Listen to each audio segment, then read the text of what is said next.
শুধু সকাল বিকাল দুই বেলা যদি আমার খাবারের বন্দোবস্ত হয়, আমি আর নবীর লক ছাড়ি না।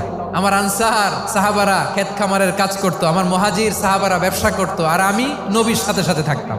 5374টা হাদিস তিনি বর্ণনা করেছেন। সবচেয়ে বেশি হাদিস বর্ণনাকারী সাহাবী আবু হুরায়রা রাদিয়াল্লাহু তাআলা আনহু। বিড়ালের বাবা কি করতেন? খালি হাদিস মুখস্থ করতেন। হাদিস প্রিজার্ভেশনের কাজে বিশ্বনবী ওনাকে কাজে লাগিয়েছেন। উনি একদিন বলেন, ইয়া রাসূলুল্লাহ আসমাউ মিনকা কাসীরান ফালা আহফাজু। নবী, অনেক কথা শুনি, আমার মনে থাকে না। বিষ্ণু বললেন, তাই তোমার চাদরটা বিছাও। আবু হুরায়রা বিছালেন। বিশ্বনবী হাত বুলায় দিলেন। এরপরে অনেক হাদিস বর্ণনা করলেন। আবু হুরায়রা বলে, তারপর থেকে বিশ্বনবী যাই বর্ণনা করে আমি শুনি আর একটাও বলি না। এখন সুবহানাল্লাহ। বিশ্বনবী ওনাকে নবীর এই যে লক্ষ হাদিস প্রিজার্ভেশনের এই দায়িত্ব দিয়েছেন সাইয়েদনা আবু হুরায়রা রাদিয়াল্লাহু তাআলা আনহুকে। আপনারা কি খেয়াল করেছেন কত বড় চৌকস ট্যালেন্ট হান্টার ছিল আমার নবী? এক একজনের এক এক ট্যালেন্ট, এক একজনকে এক এক দায়িত্ব দিয়েছেন, এক একজনের প্রতিভাকে এক একভাবে বিকশিত হওয়ার সুযোগ দিয়েছেন। আওয়াজ করে বলেন ঠিক কি না?